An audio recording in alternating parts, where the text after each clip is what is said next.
bienvenue sur ma chaîne. Moi c'est Gaby, on se retrouve pour une nouvelle vidéo. Ces derniers temps, c'est vrai que je suis en isolement. Ça fait maintenant presque 6 mois et j'apprends énormément. Dieu est énormément en train de m'enseigner, il est vraiment en train de me révéler sa vérité au plus haut point. Et je me sens tellement bénie, c'est tellement une grâce qu'il me fait. Et je me dois de tout repartager avec vous parce que c'est ce qu'il attend de moi. Si vous ne me suivez pas sur TikTok, je vous invite vraiment à me suivre sur TikTok parce que TikTok, c'est ma plateforme principale. C'est là que je poste quasiment tous les jours des vidéos. J'avais fait une vidéo sur TikTok où je parlais des 144 000, où j'expliquais qui étaient les 144 000. Et en fait, il y a 2 jours, j'étais en train de terminer le livre des Jubilés. Un livre très intéressant que je vous recommande vraiment de tous lire. Parce que c'est vraiment un livre qui va vraiment détailler la Genèse. C'est pour ça qu'elle a été retirée dans certaines Bibles. Parce qu'il y a trop d'informations que le monde ne veut pas que vous connaissiez. Parce que moins vous en saviez, et plus vous êtes ignorant et plus vous êtes condamné. Tout est fait pour que vous n'arrivez jamais au salut. Satan, il va dire un peu de vérité, mais il ne vous dira jamais toute la vérité. Et c'est absolument ce que ce monde est en train de faire. Vous dire un tout petit peu de vérité, mais ils ne vous diront jamais toute la vérité. Donc, il y a plein de livres qu'ils ont retirés de la Bible qui nous permettaient de vraiment avoir toute la vérité. Et ils ont retiré ces livres pour que nous restons ignorants. Le livre des Jubilés, chapitre 6. Et toi, commande aux enfants d'Israël qu'ils observent les années conformément à ce décompte de 364 jours. Et cela constituera une année complète. Et ils ne décaleront pas son temps de ses jours et de ses fêtes, car toute chose s'accordera avec cela selon leur témoignage, et ils ne négligeront aucun jour ni ne décaleront aucune fête. Mais s'ils négligent et ne les observent pas suivant son ordonnance, alors ils dérangeront leur saison en entier et les années seront décalées de leur ordre et ils négligeront leurs ordres. Et tous les enfants d'Israël oublieront et ne trouveront plus le chemin des années et oublieront les nouvelles lunes et saisons et repos et ils iront faussement ainsi que tout l'ordre des années. Je sais à compter de maintenant, et si je te le déclare, ce n'est pas de mon propre chef, car cela est gravé et écrit dans le livre devant moi et sur les tablettes célestes, comme la partition des dates est ordonnée, et malgré cela, ils oublieront les fêtes de l'Alliance et marcheront suivant les fêtes des païens, selon leur erreur et leur ignorance. Car ils sont ceux qui feront assurément des observations de la lune, comment elle influe sur les saisons et vient d'année en année 10 jours plus tôt. Pour cette raison, les années tomberont sur eux quand ils dérangeront l'ordre et feront du jour du témoignage un jour détestable et d'un jour de fête un jour impur. Et ils confondront les jours au complet, le sacré avec l'impur et le jour impur avec le sacré. Car ils iront faussement pour les mois et les repos et les fêtes et les jubilés aussi. Pour cette raison, je t'ordonne et te confirme que tu dois leur attester, car après ta mort, tes enfants les perturberont au point qu'ils ne feront pas l'année de 364 jours seulement. Et pour cette raison, ils iront faussement, ainsi que pour les nouvelles lunes et saisons et repos et fêtes. Et ils mangeront toutes sortes de sang avec toutes sortes de viande. Voilà pourquoi ils ont retiré le livre des Jubilés dans la Bible. Qui a retiré le livre des Jubilés? Rome. Parce qu'ils ne veulent pas que vous ayez cette connaissance. Parce que la Bible nous dit absolument, ce livre nous dit absolument ce qu'ils ont fait. Parce que c'est exactement ce qu'ils ont fait. Ils ont changé le temps de Dieu. Ils ont changé le calendrier de Dieu. Ils ont dérangé l'ordre pour que justement nous soyons perdus et pour que nous ne puissions pas respecter les fêtes, les repos, tout ce que Dieu nous demande de respecter. Tout est mis en place. Ils ont mis un calendrier romain. Ils ont tout décalé. Et ils ont retiré ce livre de la Bible pour que vous ne sachiez pas la vérité. Et leur excuse, il y a trop d'informations. Oui, la vérité. En tout, ils ont retiré 14 livres de la Bible. S'ils vous disent qu'il y a trop d'informations, c'est la bonne information qu'ils essaient de vous cacher parce que tout est mis en place pour que vous périssez, pour que vous n'ayez pas toute la connaissance et que vous restez ignorant. Comme la Bible le dit, c'est exactement ce qui s'est passé. Donc, comme le livre de Révélation nous dit, les 144 000 sont 144 000 enfants d'Israël. 12 tribus, donc 12 000 par tribu, d'accord, qui sont marqués par le sceau de Dieu. Ce sont ceux qui ne se sont pas souillés avec des femmes, car ils sont vierges. Ils suivent l'agneau partout où ils vont. Ils ont été rachetés d'entre les hommes comme des prémices pour Dieu et pour l'agneau. Et dans leur bouche, il ne s'est point trouvé de mensonge, car ils sont irrépréhensibles. Donc, on comprend que ces 144 000 personnes qui sont marquées par le sceau de Dieu sont les personnes qui font la volonté de Dieu. Ce sont les disciples de Dieu, les vrais disciples de Dieu, de Jésus. Ceux qui sont vraiment comme Jésus, donc qui sont sans péché, qui sont irrépréhensibles. Et c'est les seules personnes qui ne subiront pas la tribulation. C'est les seules personnes qui ne vont pas mourir pendant la tribulation. Et ils sont de toute nation, de toute langue. Et quand j'étais en train de lire le livre des Jubilés, j'ai compris encore mieux parce que j'avais déjà compris, mais moi je suis quelqu'un, je fais un déni. Dieu essaie de me faire comprendre que nous ne sommes pas prêts. Et je fais un déni parce que je ne me rends pas compte à quel point nous ne sommes pas prêts. Je ne me rends pas compte à quel point on ne sera vraiment pas beaucoup à être sauvés.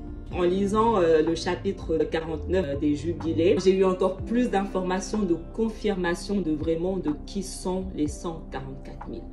Souviens-toi du commandement que le Seigneur te commanda concernant la Pâque, que vous devez la célébrer quand sa saison au 14e jour du premier mois, que tu dois la sacrifier avant la nuit et qu'ils en mangent de nuit le 15e soir au moment du coucher du soleil. Car en cette nuit, le commencement de la fête et le commencement de la joie, vous avez mangé la Pâque en Égypte, alors que tous les pouvoirs de Mastéma étaient relâchés pour tuer tous les premiers-nés de la terre d'Égypte, du premier-né de Pharaon jusqu'au premier-né des servants captives, aux moulins et du bétail.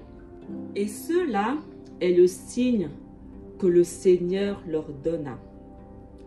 À chaque maison sur les linteaux sur lesquels on voyait le sang d'un agneau d'un an, dans cette maison, ils ne devaient pas entrer pour tuer, mais devaient passer par-dessus afin que tous ceux qui étaient dans la maison soient saufs, en raison que le signe de sang était sur les linteaux.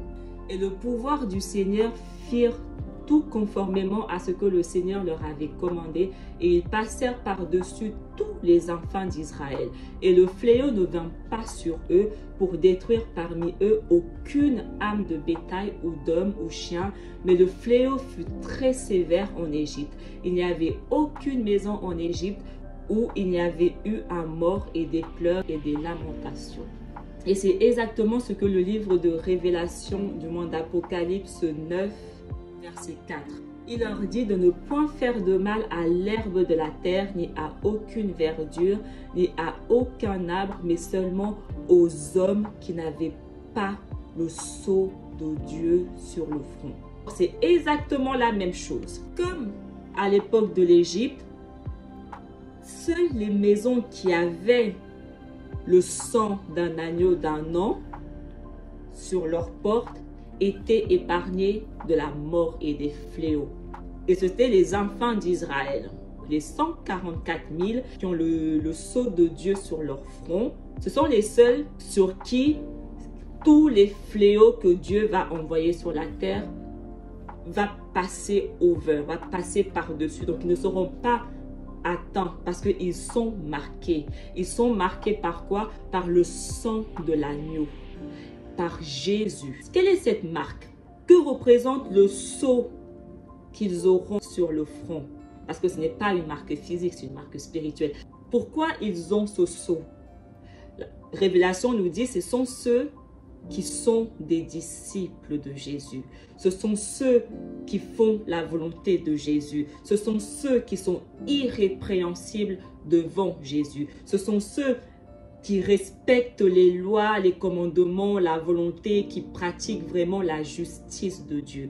La marque du sceau de Dieu, c'est le Saint-Esprit. Tu as le Saint-Esprit parce que justement, tu fais la volonté de Dieu, tu pratiques la justice de Dieu, tu respectes les commandements de Dieu, tu obéis à sa voix, tu mets en pratique tout ce qu'il te dit. C'est pour ça que tu as le Saint-Esprit et que tu deviens un disciple et que tu deviens un enfant de Dieu. Les 144 000, ce sont ceux qui sont déjà les enfants de Dieu. Donc si tu es enfant de Dieu, tu ne peux pas mourir. Et c'est pour cela que ce sont les seuls qui ne vont pas mourir pendant la tribulation, parce que ce sont les seuls qui ont le Saint-Esprit.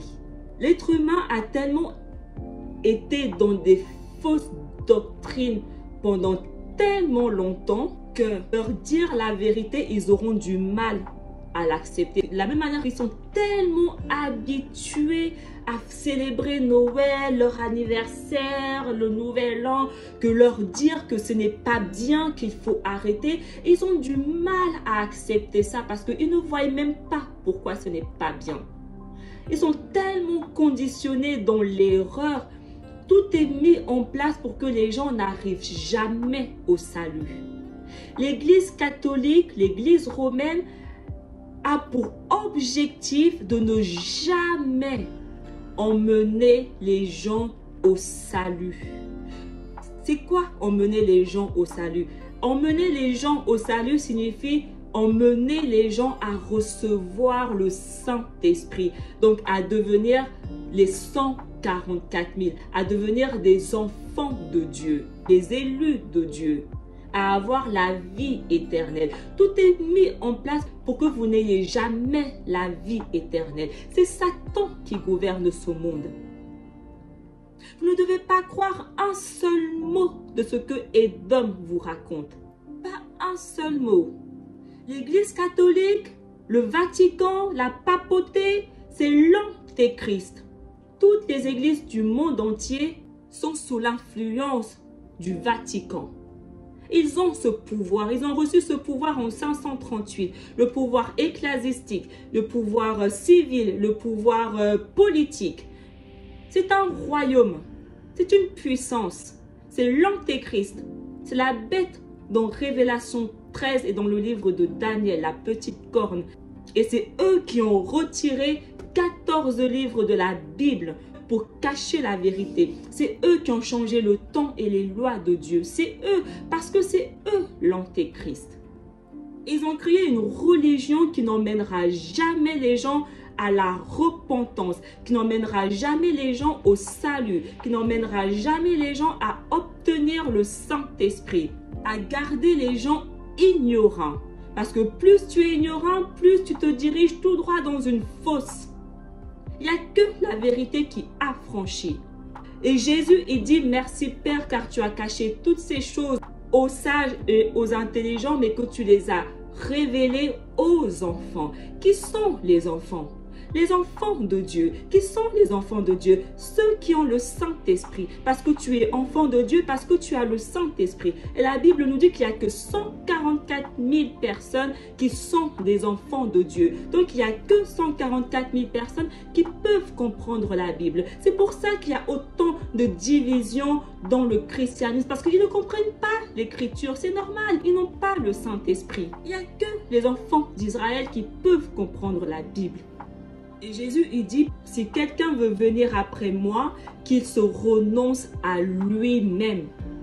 Les 144 000 sont ceux qui ont renoncé leur vie pour faire la volonté de Dieu. Ils ont arrêté de suivre leur volonté, mais ils ont commencé à suivre la volonté de Jésus. Et c'est que comme ça que tu peux obtenir le Saint-Esprit, en faisant la volonté de Jésus. C'est très important de le comprendre. Vous devez faire partie des 144 000. Arrêtez de pécher. Le péché vous condamne. Respectez les lois de Dieu. pour avoir le Saint-Esprit de Dieu, pour devenir un enfant de Dieu et pour pouvoir échapper à la tribulation. Sur plus de 2 milliards de chrétiens, que 144 000 personnes ont le Saint-Esprit. Ça fait froid au dos. Ça fait très peur. Et encore, je ne sais pas si les 144 000 sont déjà atteints, je ne pense pas. Il n'y a que Dieu qui sait. Ça ne veut pas dire que c'est les seuls qui vont être sauvés. Non, non, non, non, non. Les 144 000 personnes sont ceux qui sont marqués du sceau de Dieu. Donc, c'est les seuls qui ne vont pas connaître la mort, d'accord? Donc, si tu ne fais pas partie des 144 000, tu vas connaître la mort. Tu vas connaître les tribulations. Tu vas manger les fléaux et la colère de Dieu. Jésus dit à ses disciples, faites des nations des disciples. Donc les 144 000 ont pour but d'aller faire des nations des disciples, d'aider les brebis égarées à obtenir le salut. Donc ils vont les enseigner à mettre en pratique la parole de Dieu afin d'obtenir le salut, afin d'obtenir le Saint-Esprit. Ça sera le rôle des 144 000. Évangéliser. Il n'y aura que 144 000 personnes qui vont évangéliser, qui sont de Dieu, parce qu'il y aura plein de menteurs, d'accord? Mais Dieu a seulement 144 000 personnes qui évangélisent en son nom.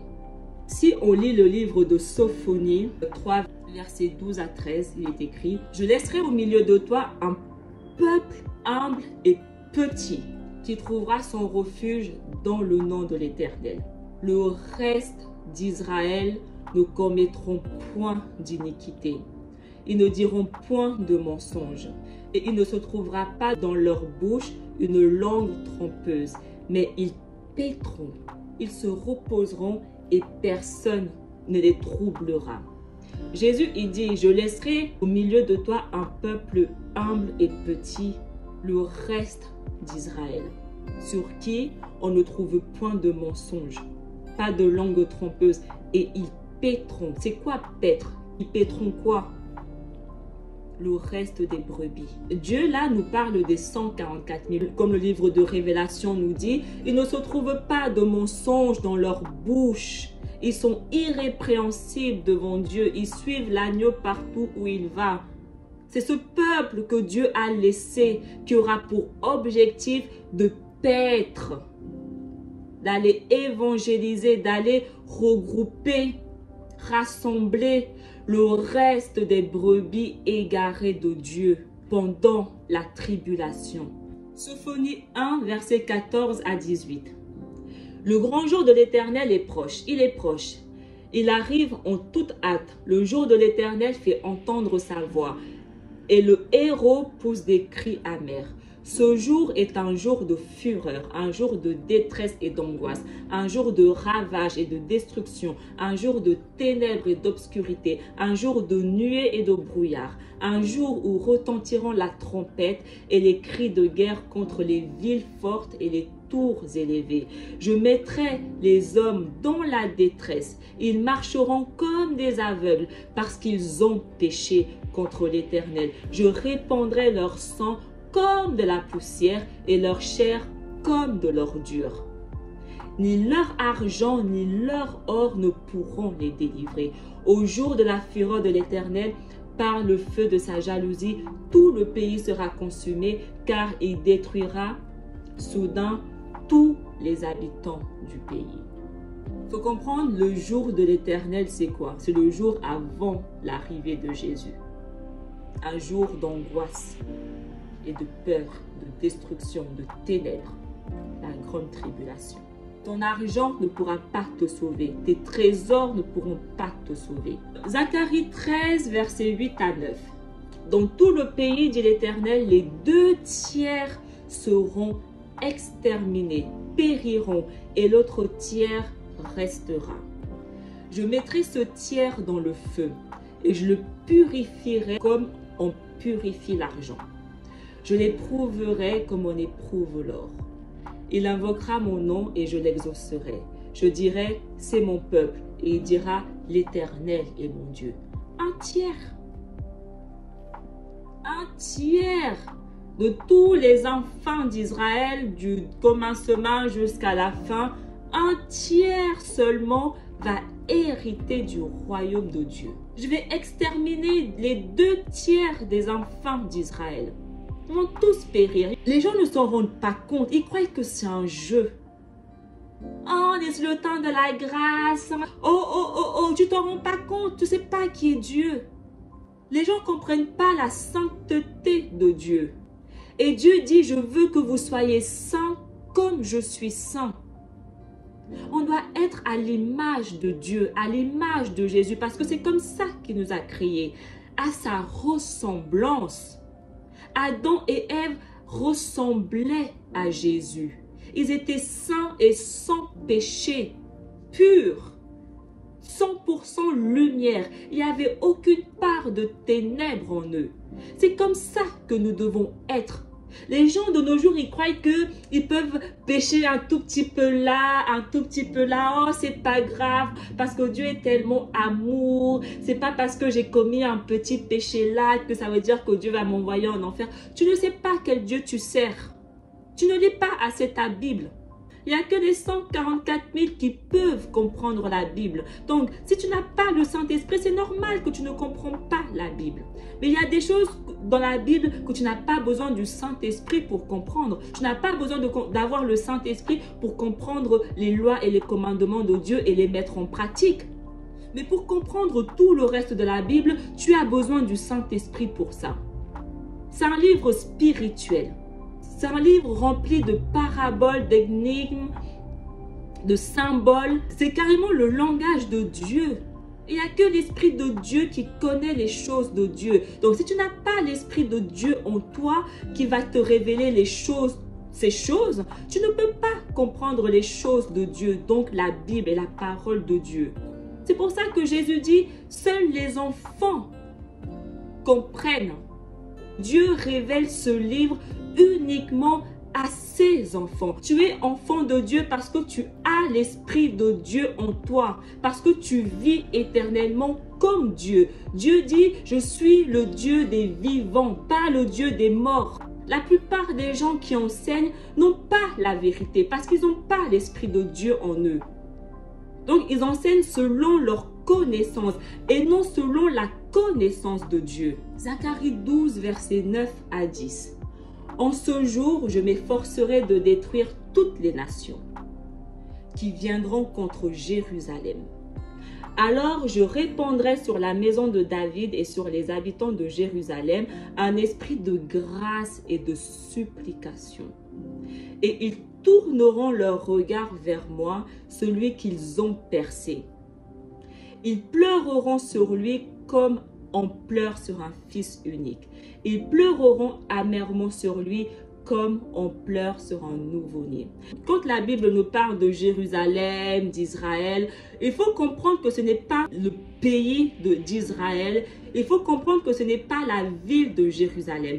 Le pays d'Israël qu'on connaît actuellement, ce n'est pas le pays de Dieu. Ce n'est pas la terre promise. C'est très important de le comprendre et de le savoir. Ce n'est pas biblique. C'est écrit nulle part que la terre promise de Dieu s'appelle Israël. Ce n'est pas biblique. Israël, c'est le nom de Jacob. C'est le nom que Dieu a donné à Jacob. Jacob, c'est le père des 12 nations, des 12 tribus. Donc les 12 tribus, ce sont les enfants d'Israël. On ne parle pas d'un pays ici. C'est très important de le comprendre. On ne parle pas du petit pays d'Israël où ils se font tous la guerre entre eux là. Non, non, non, non. Ça, c'est leur problème. Ce n'est pas la terre promise de Dieu. C'est très important de le comprendre. Ce n'est pas le pays physique dont la Bible parle. Je ferai une vidéo dessus où je vais vous révéler plus par rapport à ça. Mais déjà là, comprenez que quand vous lisez la Bible et que vous voyez Israël, Jérusalem, ne pensez pas au petit pays où il y a les blancs qui habitent là-bas, là. Les faux juifs qui se disent juifs parce qu'ils ont volé un petit pays et ils ont nommé ce pays Israël et parce que par rapport à la Bible et maintenant ils font croire que c'est eux les enfants d'Israël. Ne mangez pas cette merde. Ne mangez absolument pas cette merde. C'est de la pure merde. inventé par Satan, pur mensonge. Comme il a tout changé. C'est très important que vous compreniez ce genre de choses, d'accord? Joël 2, verset 32.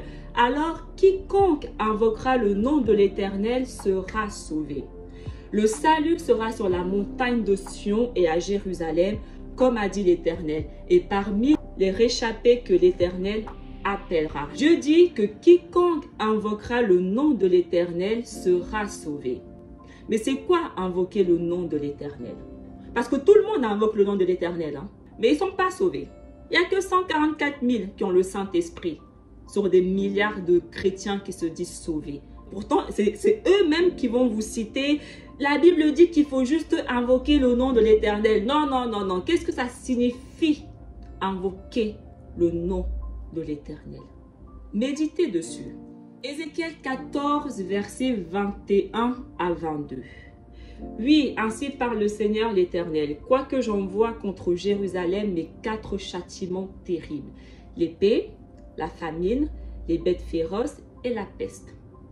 Pour en exterminer les hommes et les bêtes. Il y aura néanmoins un reste qui échappera, qui en sortira des fils et des filles. Voici, ils arriveront auprès de vous. Vous verrez leur conduite et leurs actions, et vous vous consolerez du malheur que je fais venir sur Jérusalem, de tout ce que je vais faire venir sur elle. Les réchappés, donc des fils et des filles, ce sont les 144 000. Et on peut encore le lire dans Ésaïe 66, versets 19 à 20. Je mettrai un signe parmi elles, et j'enverrai leurs réchappés vers les nations, à Tarsis, à Pul et à Lude qui tirent de l'arc, à Tubal et à Japhan, aux îles lointaines, qui jamais n'ont entendu parler de moi et qui n'ont pas vu ma gloire, et ils publieront ma gloire parmi les nations. Ils amèneront tous vos frères du milieu de toutes les nations en offrande à l'Éternel sur des chevaux, sur des chars et des litières, sur des mulets et des dromadaires à ma montagne sainte, à Jérusalem, dit l'Éternel, comme les enfants d'Israël apportent leur offrande dans un vase pur à la maison de l'Éternel. Les réchappés, les 144 000. J'enverrai mes réchappés vers les nations. Parce que j'ai entendu des gens qui disaient que les 144 000, c'était les Juifs qui se trouvaient en Israël. Ils n'ont rien compris. Parce qu'ils croient que le pays Israël, c'est la terre sainte, c'est la terre promise. La terre sainte, c'est la terre de Canaan. Et où se trouve la terre de Canaan? Je peux vous dire que ce n'est pas le petit Israël dont ils veulent vous faire croire. Je peux déjà vous le dire. La terre de Canaan se trouve en Afrique. C'est la terre d'Afrique. C'est le continent subsaharien. Je ferai une vidéo dessus, mais si vous saviez à quel point ce monde vous ment, vous aurez la chair de poule. La Bible le dit. Et Dieu dit que les 144 000 amèneront tous vos frères partout où ils sont dispersés. Les enfants d'Israël sont dispersés partout dans le monde entier. C'est pour ça que les 144 000 sont de toute nationalité, toute langue, toute tribu. Ils parlent absolument toutes les langues. Dieu les a pris de partout le monde entier. Donc, ils doivent parler absolument toutes les langues pour pouvoir évangéliser. Est-ce que les gens qui sont en Israël parlent toutes les langues du monde entier? Non. Et Dieu dit, ils iront dans les îles lointaines où on n'a jamais entendu parler de moi, pour qu'ils publient ma gloire parmi les nations. Parce qu'à la fin, tout le monde doit avoir entendu l'évangile. Avant le retour de Jésus, la Bible dit que tout le monde entier doit avoir entendu l'évangile. Dieu ne peut pas juger des personnes qui n'ont jamais entendu l'évangile. Tu es jugé sur la parole de Jésus. Jésus le dit, c'est la parole que je dis qui te jugera. C'est l'évangile de Jésus qui te jugera. Parce que tu as entendu et tu n'as pas écouté, tu n'as pas cru, tu n'as pas mis en pratique. C'est ça qui te jugera. Et le monde entier doit connaître et entendre l'évangile, doit entendre, connaître Jésus. Et c'est à ça que vont servir les saints. Servent parce qu'ils sont déjà là, d'accord? Mais leur nombre n'est juste pas peut-être encore complet, d'accord? Et Dieu dit, il faut attendre que leur nombre soit complet avant de commencer les problèmes, en fait. Donc, ils sont déjà là. Ils sont déjà en train d'évangéliser. Peut-être que vous en faites partie. Et vous devez absolument en faire partie. Vous devez absolument recevoir le Saint-Esprit. Vous devez absolument être sauvé.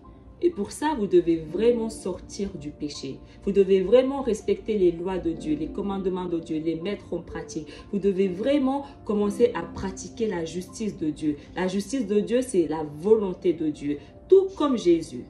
Si vous ne faites pas ça, vous n'obtiendrez jamais le salut. Jamais. Sachez-le. Si vous commettez encore ne serait-ce qu'un seul péché, vous n'obtiendrez jamais le salut. Parce que enfreindre une seule loi de Dieu, c'est comme si tu enfreignais toutes les lois de Dieu. Donc tu ne dois enfreindre absolument aucune loi de Dieu. En tout cas, j'essaie de vous aider, d'accord? J'essaie vraiment de vous repartager tout ce que Dieu me révèle. Il ne vous reste plus beaucoup de temps. La tribulation a commencé. On ne dirait pas comme ça parce que vous ne voyez pas encore les fléaux que la Bible dit. Et parce que justement, Dieu dit, attendez que j'ai marqué du sceau mes disciples, mes 144 000 personnes. Donc, ça signifie que il n'y a même pas encore 144 000 personnes qui ont le Saint-Esprit. Ça fait peur. Ça fait extrêmement peur. Que celui qui entend, entend. Celui qui veut être sauvé sait ce qu'il doit faire. Jésus dit, je suis le chemin, la vérité et la vie. Donc, pour être sauvé, suis le chemin de Jésus. Deviens comme Jésus. Mais on pratique ce que Jésus te demande. Obéis à sa voix. Pratique sa justice. Fais sa volonté. Et pour faire la volonté de Jésus, tu dois connaître la volonté de Jésus. Et comment tu connais la volonté de Jésus? C'est en lisant ta Bible. Tout est écrit dans la Bible, nulle part ailleurs. Et si vous ne faites pas ça, vous êtes condamné. Ne vous condamnez pas bêtement. Vivez, allez chercher la vie éternelle. Ce monde n'en vaut pas la peine. Ce monde n'en vaut pas un clou. Il va être détruit. On ne s'en rappellera même plus de ce monde dans le nouveau monde. Vos maris, vos enfants, vos travails, vos amis, vous ne les connaîtrez même plus. Vous ne vous en rappellerez même plus d'eux dans le nouveau monde. Donc pourquoi risquer votre vie éternelle pour des personnes ou des choses dont vous ne vous en rappellerez même plus? Ça n'a aucun sens. C'est tout pour cette vidéo. Abonnez-vous à ma chaîne, suivez-moi sur TikTok, sur Instagram, je mettrai tout là et en barre d'infos bien sûr. On se retrouve très bientôt pour une nouvelle vidéo. En attendant que le Seigneur vous bénisse, qu'il vous garde, qu'il vous guide.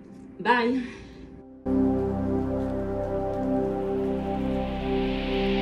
Mm-hmm.